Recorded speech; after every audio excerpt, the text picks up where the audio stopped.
What's going on, guys? It's your boy TBG and we're back at with another video, and in today's video I'm going to be talking about the Carlos Santana trade. But first, before we do start, as you hear, I have been sick my whole Christmas break and I really don't have a voice today, but I'm trying to power through it for you guys. It's our last part of the article series, the first 7 videos on the channel, minus that live stream. We are going to end it with a bang, in my opinion. Carlos Santana is now a Philadelphia Philly on a 3-year, $60 million deal. I'm going to use 3 articles down in the description that I used personally to make this video with facts. The Morning Call, AJC.com, and Sporting News are the 3 articles that I did select. These were very consistent articles between the 3. You couldn't just look at one or look at 2 and you know what all 3 of them said at each time. 2011 was the last time the Phillies made the playoffs. That's 6 years. And in a couple hours, it'll be 7 years. Just like what I really thought from the Phillies this year was that they were going to finish 4th in the wild card, and they finished with a 66-96 record. That's not good. They finished last in the NL East. Again, it's tough being a Phillies fan right now. I'm a diehard Phillies fan. I'll never go with another baseball team. They are my team forever. I really like them. They've hurt us in the past, but they did give us a lot of good moments to really cling on to. 2008, greatest year. World Series champion.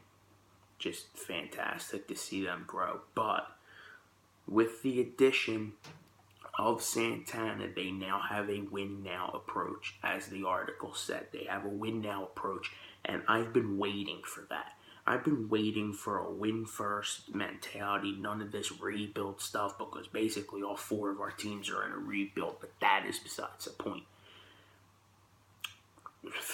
Club option is in 2021. That's a long ways from now, but that means that the club, if they want to keep him on the team for a 4th year, they can, and they'll have to pay him $17.5 million. So he has a potential of making $78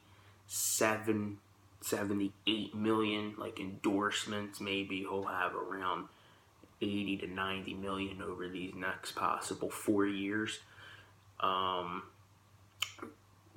He led his career, basically his career best. He had 113 walks in 2014. Now you might be like, why are you throwing a walk out?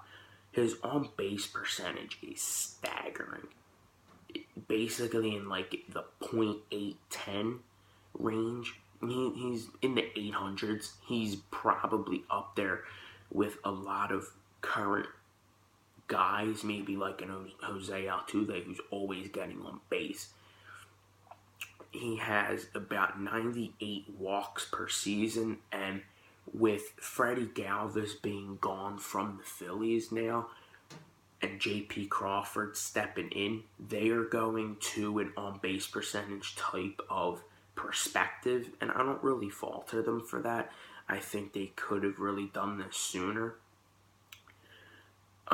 When the Phillies picked up Santana, they believed in his leadership, and I personally do too. He's been one of my favorite players to watch. He might not have been the best to watch at times, but he definitely has skill. He has talent. He has a veteran presence, but that's not all that he brings. The articles were saying, his veteran presence is going to lead the Phillies to, 2nd place in this and 3rd place in this. And I didn't like that about the articles. Not at all. Because the Phillies need pitching. I don't think any baseball fan has a team, their favorite team don't have pitching. And that's why all these teams are better than the Phillies. Because they need pitching. Our ballpark is one of the smallest in the league, in my opinion. When you have like 325 down your left field line, and then you have like 332, 327 down your right field line. That's not big. And your straightaway center field's 400. That's not good. When our ballpark hit its peak was around probably 2006, 7, and 8. As I said earlier, we won in 2008. And we had a good blend of power hitters, gap shooters, and pitching that kept the ball down. Now, we have Aaron Nola keeps the ball up. I've met Aaron Nola before, and I was at his first game. He looked pretty phenomenal, and he only gave up a home run to the pitcher, and that was how we lost. They don't understand that we need positions besides outfield and besides infield. We need pitching. Every good team is good because of their pitchers. Now, they added 2 relief pitchers in Tommy Hunter and Pat Neshek. Neshek was on the Phillies last year until we traded him to Colorado to try and help them win. And now we have him back. He was an all-star great pitcher. A submariner basically is what he is, and that means he doesn't have a regular delivery. It kind of like his leg floats a little bit. I would kind of look up a video for you guys to see what Neshek pitches like. He kind of like hunches down and then like throws it like this. But definitely being a submariner did help him. He led the league in ERA for maybe like 2 months that he was with the Phillies before he left. But with a ballpark as small as Citizens Bank Park, CBP as people call it, you need to keep your players in check. You need to keep them healthy, because these are small ballparks. You're going to be running around. You're going to be shooting gaps, and you're going to have to chug to get there, But you hang a slider, that's gone. You throw a fastball up and the wind's blowing out, that's most likely gone. I think with Santana's veteran presence, they still need more pitching, and I'm going to always say that, they get rid of the infielders and they get rid of the prospects.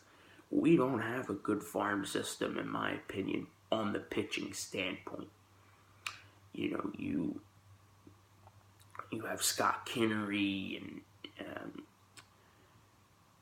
an infielder. You have Dylan Cousins, first baseman. What I'm trying to say. Like, Dylan Cousins can be an outfielder as well, but that's it. You're really not going to find a lot in the minors of the Philadelphia Phillies, in Lehigh Valley with the Iron Pits, or, you're not going to find anything down there. The Lakewood Blue, the Blue Claws, you're not going to find anything down there. And they purposely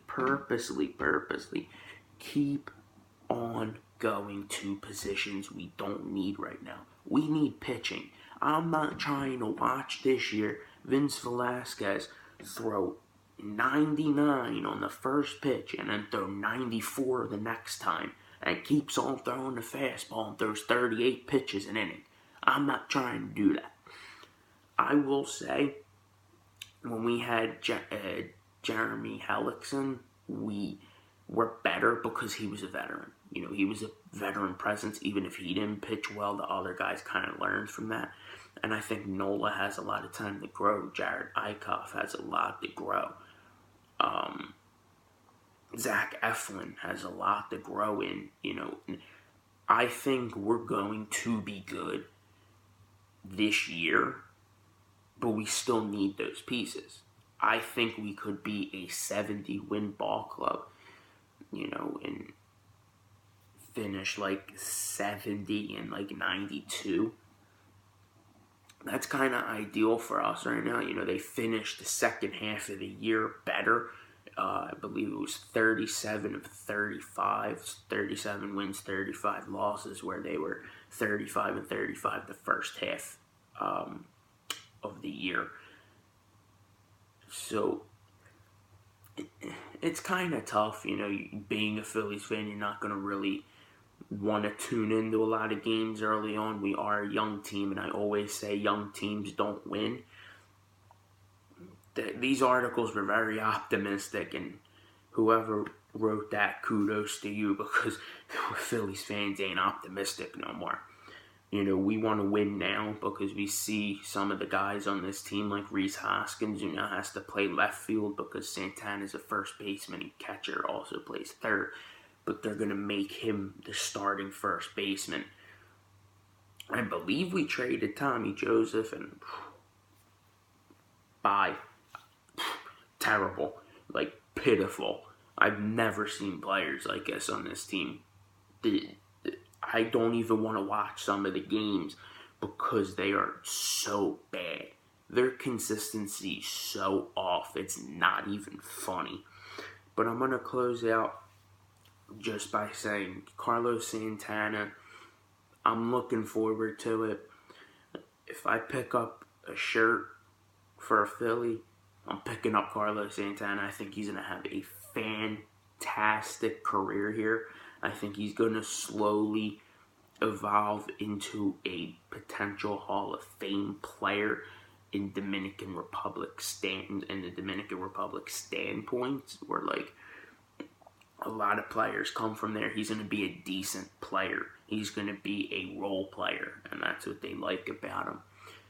Happy holidays from myself. I want to wish you all Merry Christmas, past, Happy Hanukkah, Kwanzaa, Yom Kippur, whatever you celebrate, and a Happy New Year. Please stay amazing, people. I'm out of here. I'm going to go lay in bed. Peace.